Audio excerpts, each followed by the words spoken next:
Aberatsa gara, bai, aberats. Hizkuntza bi, paisaia, kolorea, oiturak eta kulturak, aniztasuna bere osotasunean adierazten duen mosaikoa osatzen dute horiek guztiek. Aldiz, azken hamarkadatan aniztasun hau norgehiagoka aritzeko erabili izan da. Hamarkadak daramate sinetxarazi nahian nafarronak eta nafar gaiztuak badirela, lehen eta bigarren mailako herritarrak. Obsesio hau onartezina da, propioa saiena erazotuz eta gerikoa dena deusestatuz. Hegoaldeko eta iparraldeko gizon emakumezkoak aurrez aurre ipiniz, euren konplexuak eta obsesioak gailenduz, aukerak 11 bider galduz. Eta prezio garestigia da nafar gehiengoarentzat. Azken batez, honelako jokaerekin, baztertu ez gainera, dendenak bilakatzen baikara galtzaile. Jendarte zatitu batek ikuspegi aldenduekin planik gabekoak ezpaitu gerorik 21. mendeko munduan.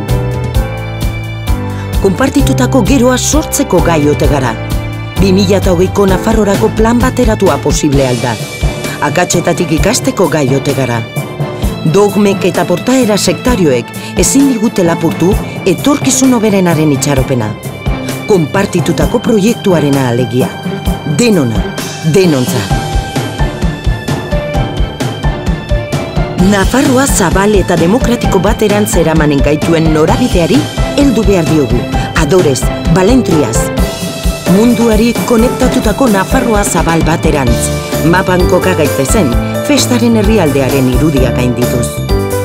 Gure baliabideak kudeatzeko eta politika propioa garatzeko gaitasunarekin. Ahulenak babesteko gaiten Nafarroa, herritarren parte hartzea eta erabakiak bermatzen dituena. Denon etorkizunean inbertituko duena. Nafar guztion artean eta guztiontzako eraikitako plana behar dugu. Gure garapen ekonomikorako eta giza garapenerako etorkizun plana. Nafarroa berreskuratu behar dugu, elkartasunez, adimenez.